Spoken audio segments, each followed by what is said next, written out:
Welcome to the Irish Farmers Journal Weekly Podcast. Hello and welcome to this week's podcast. I'm Hannah Quinn-Mulligan, news correspondent with the Irish Farmers Journal. Coming up on the show this week, Minister Creed confronts fears over a cut in the CAP budget. We cannot continue, with the cliched lines that farmers are the guardians of the countryside, and yet on the one hand oblige them to produce cheap food that's not sustainable from an income point of view, and also oblige them to do, right things by the environment, and expect them to do that for nothing. And are you worried about slurry? Jack Nolan from the nitrate section of the department outlines why you should be. What's in the regulation is a minimum. It doesn't say it's the maximum that any farmer needs, and that's what people are finding, I think, that even by having the minimum in the regulation, they don't have enough storage, because up here in Cavan it's been a winter for nearly 7 months. But first, as mentioned in the intro, and as some of you will know, it's coming up to decision time for the next Common Agricultural Policy, or CAP, budget. The Department of Agriculture is running 6 consultation meetings, and in Charleville on Monday I asked Minister Creed to address fears over potential cuts in the budget. Minister Creed, we're in Charleville Park Hotel at nearly midnight after the second CAP consultation meeting. I guess there was a big emphasis on the need to maintain the CAP budget or increase the CAP budget for farmers in 2020. I mean, how realistic is that, given we've got Brexit coming? There's meant to be a €3 billion deficit at least. And also the word is that the EU Budget Commissioner, Gunther Oettinger, is already looking at cutting the agricultural budget by 5 to 10%. Yeah, look, these are really challenging issues. There are a lot of BDIs looking at Common Agricultural Policy funding and questioning whether we need, a Common Agricultural Policy at all. I would take the view that it has delivered in spades. It has evolved to be a policy fit for purpose today, and it is capable of meeting the challenges of the future. I think there is a clear direction of travel, but I think there is also an obligation in terms of the public goods that it delivers, that farmers are adequately rewarded for that. We cannot continue, with the cliched lines that farmers are the guardians of the countryside, and yet on the one hand oblige them to produce cheap food that's not sustainable from an income point of view, and also oblige them to do, right things by the environment, and expect them to do that for nothing. As one of the contributors eloquently put it, we have to live too. And I recognise that for farmers, and whereas some sectors, may be able to eke out a reasonable living, in certain sectoral areas, there are others which will always be challenged income-wise. And I think the public recognises, even in terms of the CAP consultations, that there are real public gains in terms of adequately remunerated Common Agricultural Policy. And that's the fundamental starting point to make sure that we have the budget.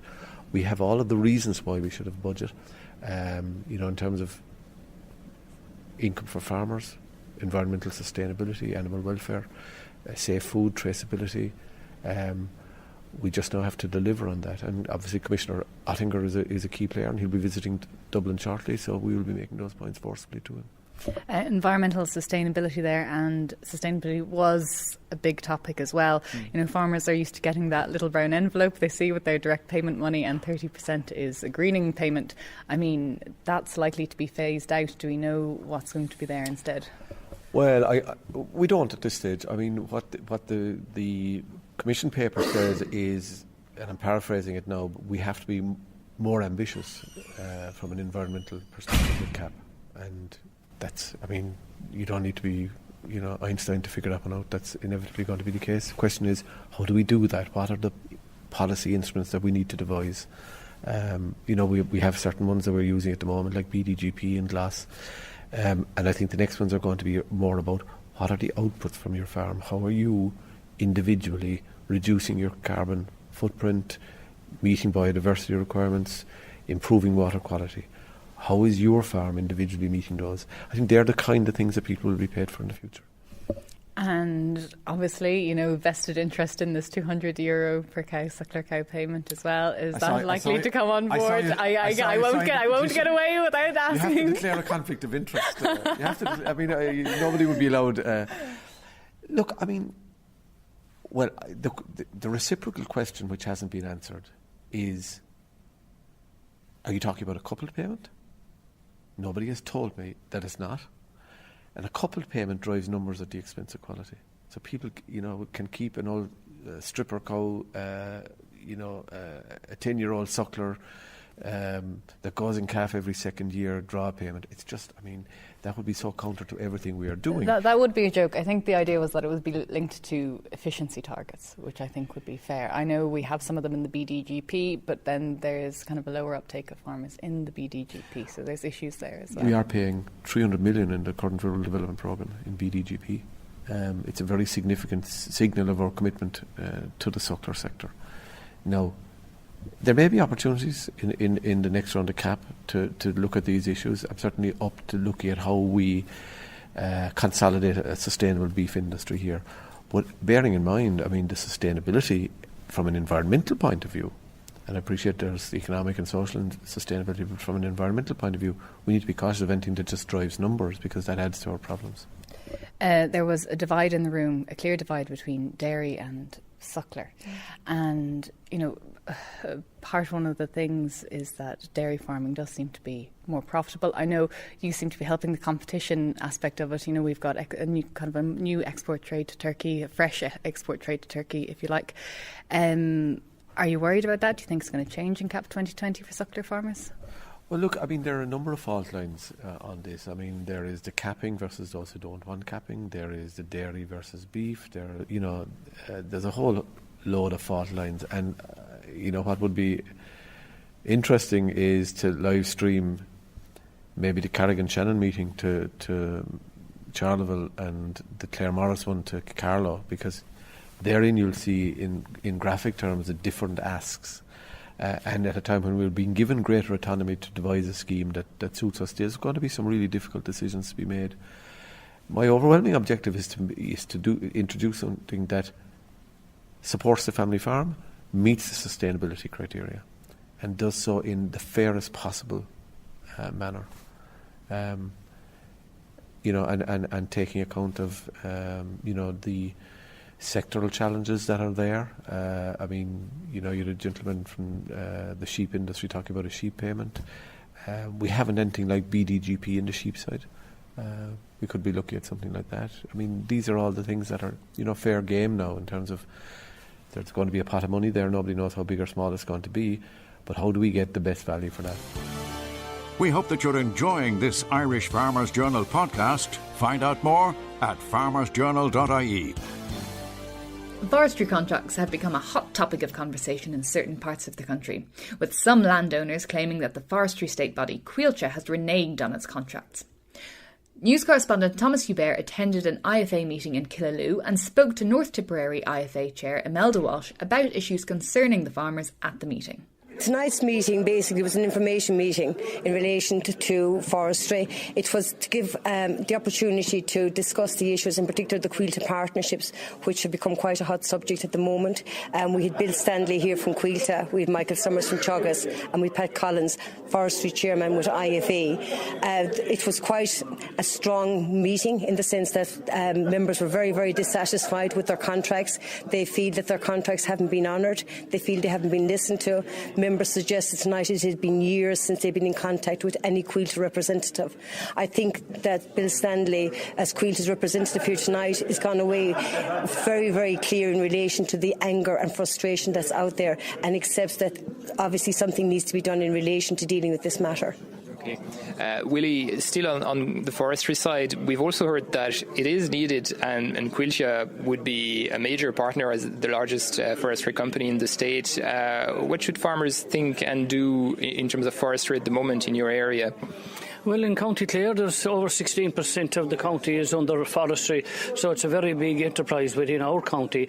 And, there's a lot of restrictions in areas such as the Hinharrier areas and the SAC areas, which cannot be planted at the moment. And the land in those areas should be planted because it would be very productive for forestry, especially the SAC areas, predominantly in the middle to the west of the county. The forestry is a very, very good, productive enterprise for farmers in certain areas. Unless it's comparable. We were here tonight. It's comparable with dairy farming, which is really shows you what can be done when forestry is done in a proper way. From the premiums to the tinnings to the clearfell.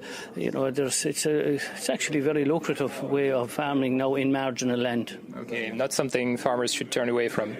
Definitely not, no. We also heard, you've just mentioned hen harriers and designations, and we had here Fergal Monaghan of the hen harrier programme that's starting now.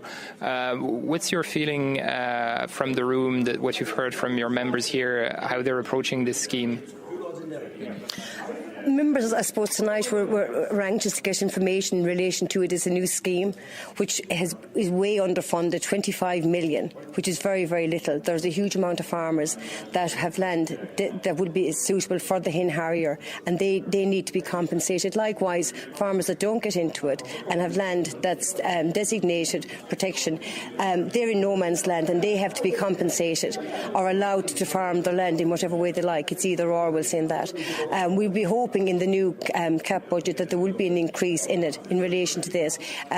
For the scheme to flourish, we all recognise the hen harrier and its importance, but likewise the scheme has to deliver for farmers also. And I suppose tonight there was a lot of questions answered, but more questions probably need to be answered.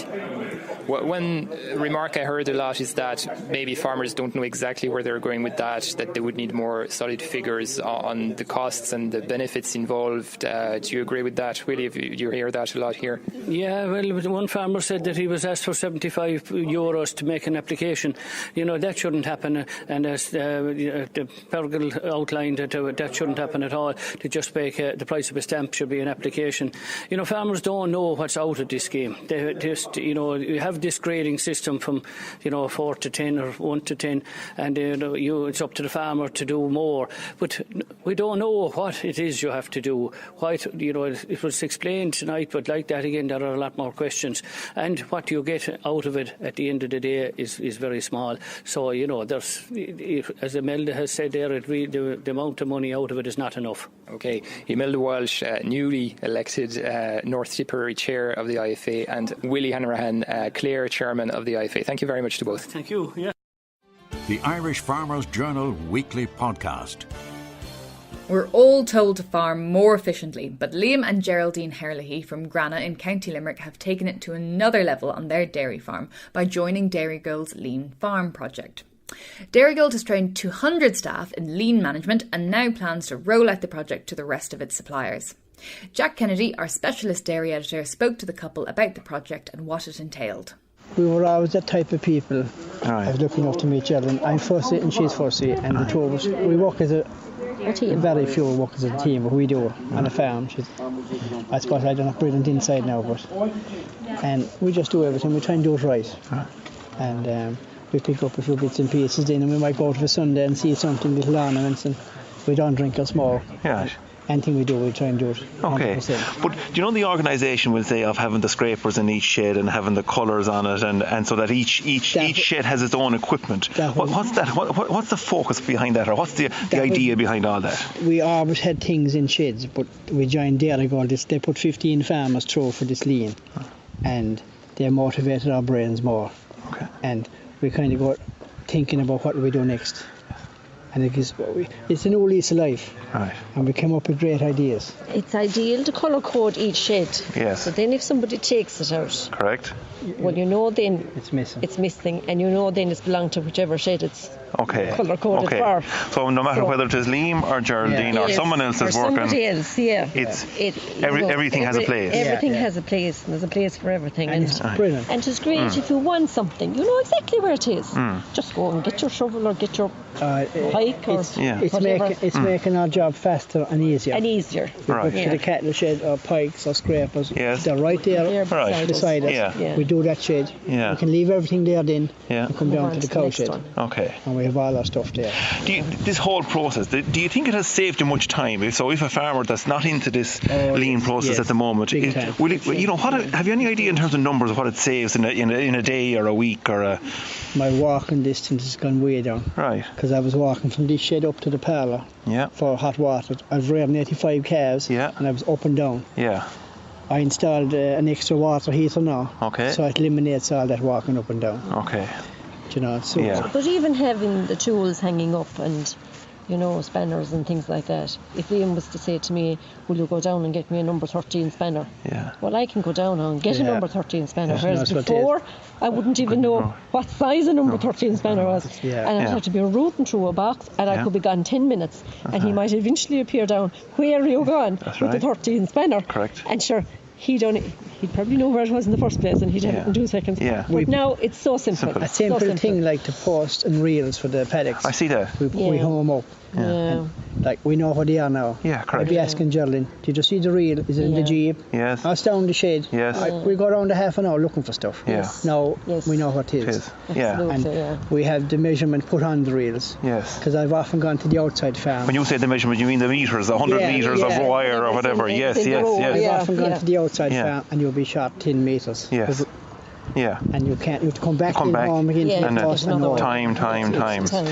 There's also a kind of a health and safety aspect of this, and I suppose you're not getting as cross with other workers, you know. So if Geraldine was gone looking for that 13 spanner, she can get it straight away without Liam getting angry that where are you, Geraldine? Why haven't you done? You know, why aren't you back? Time is time, and we're all rushing. The relief milker now, we've our paddocks numbered and all, and he'd be asking me before, and I'd be trying to explain. He can see it now on the board. He see what paddock number the cows are going into. We've it all written out for him. You could have it written up in the little board. Cows into paddock. 5 tonight and maybe 6 tomorrow or 10 He can follow it. He can follow that. Yes, it's great. So it's planned, it's routine, it's anybody can come in now and run the farm here. Yeah. And you're happy that when you're gone that everything is in control. You know, Absolutely. everyone knows what to do in the case of any emergency, as happens on farms, because things aren't routine all the time. We have everything even down to the corner of the nets written down. If an accident happens when we're gone, he can any relevant numbers, doctors outside in the dairy. You know, because nobody knows what could happen. You know. So I mean, it gives you more peace of mind, I suppose. It does, absolutely. It does give great peace of mind. You're listening to the Irish Farmers Journal podcast. That was Jack Kennedy talking to Liam and Geraldine Herlihy. Stay tuned, because still to come we have a farmer from Australia on what it's like to farm down under, and a Tullamore farm update. New research reveals that badgers can travel up to 1.5 kilometres per night. For more, here's Paul Mooney. We speak to a dairy farmer battling a TB outbreak on his farm. Turkey wants 100,000 heavy bulls, boat to fill next week for Libya. Tractor NCT latest, 10 tips for buying a second-hand fertiliser spreader, and forestry payments are to rise by up to 7%. Plus, don't miss our lambing special inside this week's Irish Farmers Journal, on sale today.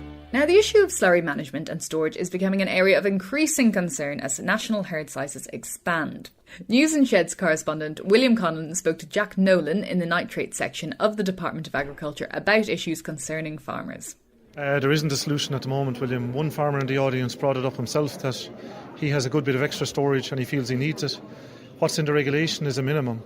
It doesn't say it's the maximum that any farmer needs, and that's what people are finding, I think, that even by having the minimum in the regulation, they don't have enough storage, because up here in Cavan there seems to be, it's been a winter for nearly 7 months. So even if they have 22 weeks storage, they haven't had enough to deal with the problems that we have now. You made a good point there. You said that we've gone up by 900,000, was it 400 million gallons of slurry, and the storage capacity hasn't gone up. There's 300,000 extra cows in the last couple of years since the end of quota, and that would be the same. You'd need to put in 400 million gallons of storage to account for that between slurry and soiled water. So it's unlikely that that level of building has taken place. So it shows that there is a need there. People haven't had time or the money maybe to invest so far, but there is a need for investment in storage. And the likes of parlours and maybe cubicle sheds have gone up over the last couple of years, but I suppose maybe the storage requirement just hasn't going at the same pace. I suppose people were investing in what they'd make money back from first. You know, they were putting in the parlour and so on, like you say, and now when they get that paid for, they'll sort out the slurry storage, hopefully. But is there a real need for the country to look at over the next 4 years in the fourth stage of the nitrates programme, like before the next stage comes around again, to get that under control and to get into a good position on storage capacity? Well, definitely, because people keep arguing about the closed period and the dates, but we know that if you put out slurry in the winter, you lose your nutrients into water. It's twice as likely to be lost as during the springtime or summertime. So there is a need to manage it properly. That's going to stay there. It's very unlikely to change. So people need to have enough storage to get them to spring. And the winter, as I said, seems to be getting longer. People put in cattle last September, and they're not getting to spread the slurry yet, and we're in mid-February. So it is something that people need to be thinking about really carefully as they expand. We hope that you're enjoying this Irish Farmers Journal podcast. Find out more at farmersjournal.ie.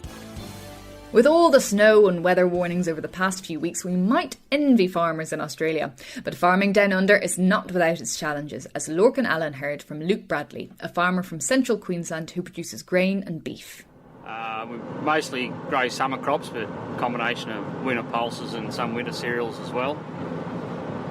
But we farm 4,000 hectares, rotate year in, year out. Okay, Luke, how's your harvest been in 2017 harvest? How did things go for you? We had a really dry season for 2017. We'd had 250 millimetres of rain in the month of March after a dry summer, and it gave us a really good planting opportunity, so we decided to plant the whole farm. To put the whole 4,000 hectares in with a combination of wheat and chickpea. The chickpea prices were again very good in 2017, but with the poor weather conditions during the growing season, we wound up with only about 10 millimetres of in-crop rain. The wheat performed quite well with the limited amount of rain, but it's still in the end, it was a struggle to make any money out of it. We got into the harvest roughly the end of September. Didn't get into the thick of it until October, but the rain started at the start of October, and we wound up with 260 millimetres of rain during the harvest month. Finished with a hailstorm, which we wound up with a lot of severe damage, and fortunately we did have a insurance claim that was able to be processed. But that did set us up for some good subsoil moisture, carrying us into the summer crop for this year. So we took advantage of that, planted 2,200 acres or 880 hectares just before Christmas, and it's going really well now. So. Okay, and so you're this week hoping to get out and plant some mung beans for your coming year. I mean, temperatures here this week are very high. So what does that mean for your planting planning? Well, we'll put the mung beans back until the heat wave ceases. We've still got enough time to get them in the ground after that. So at the moment, as you said, it's pushing 43 degrees here this week. We'll start on some sorghum and just plan to have it emerging on the back end of the heat wave. So hopefully by Friday the heat wave's gone, and we should be pretty ripe from there. We're expecting a little bit of rain over the weekend and proceed with corn and the mung beans after the weekend. So. Okay, and you've some pretty impressive machinery on your farm. What sort of a difference does that make to you? When you're planning such a large scale cropping operation? Really, the wider planters enable us to really plant into the windows when we want to plant. We can plant roughly up to 600 hectares a day. Running 24 hours, of course, split shifts. But it just gives us the ability to get across the ground and get the acres done. We get really short windows here. We get rain, and we're often waiting for rain to plant as opposed to waiting for it to dry out. And then when it rains, you want to get in the paddocks and get it in the ground. So, 12 metres you can get over a little bit of ground, but 24 metres it really speeds things up a fair bit. You're listening to the Irish Farmers Journal podcast. This week, Adam Woods caught up with Anthony Mulligan, no relation. He's a UCD student working on Tullamore Farm and during the calving season to see what's been happening in the past week and how calving has been going. I'm here with Anthony Mulligan, who's currently working on Tullamore Farm for January, February and March. Anthony, calving started just over a week ago now, so give me an update on what's been happening here on Tullamore Farm. Yeah, so far we have 11 cows calved. Unfortunately, with 11 cows we had 2 losses where the heifers presented all right for calving, but unfortunately there was dead calves at birth. So those two, we'll say, dead calves, they've been sent at Loam for post-mortem. But as of now, there's nothing, we'll say, untoward, nothing to be worried about. But just you've sent them off just to get them checked. Yeah, they were sent off there. One was yesterday, and we'll hopefully have results by the end of the week for them calves, so we'll get an idea of where we're at with them. You mentioned weight, so we're weighing the calves here at the moment. So you mentioned some weights in terms of heifer calves and bull calves. Where are you at the moment on that? Yeah, bull calves averaged 39 kilos. And the heifers were a little heavier. The breed of them would be, with the bulls was Angus and Solaire, which would be a little bit lighter at calving. The heifers were cemental heifers mainly, and they were average of 44 kilos at birth. So everything else going well. You're supervising here, so just tell us what you're doing in terms of managing the workload during the day. So you're splitting it up between yourself and Colin Grogan. Yeah, but one of us will take the morning shift, which will be come in, feed the bulls in the morning, feed the silage, look after any cows that might be calving at the time, make sure calves are sucked. Then in the evening time we'd switch over, whoever would come in the evening, then we'd finish up by meal feeding in the evening and checking the cows before night time. So cows have moved down off slats here in terms of coming close to calving. So you have your dates on all your cows and you've moved them over to straw bed, and then as they come close to calving. Yeah. Well, as it happened, we done for Rota Corona for the first section, the February born cattle there at the start of January. We got them ready, we got them into a slats closer to the calving pins, and we moved them in rotation as calving. We'll move them down into the calving pins, and as they calve, they're let out to grass as soon as they calve. In terms of grass, you've done a cover this morning, so where are we at as regards grass supplies? Yeah, average farm cover was 422 kg dry matter per hectare. A little bit poorer than we sort of expected. That was probably due to the ewes were out a little bit later in the year around the farmyard. Cluna and Out Farm from the Tullamore farm is actually showing fairly good grass cover, but it's probably the home yard just letting that cover down. So the plan is before the end of the month to head to Cluna with some weanling heifers, we'll say suckler bred heifers from here, and possibly some of the dairy bred stock that were on Kale. Yeah, the dairy heifers now will probably be moving off the Kale fairly soon. They're getting near the end of that.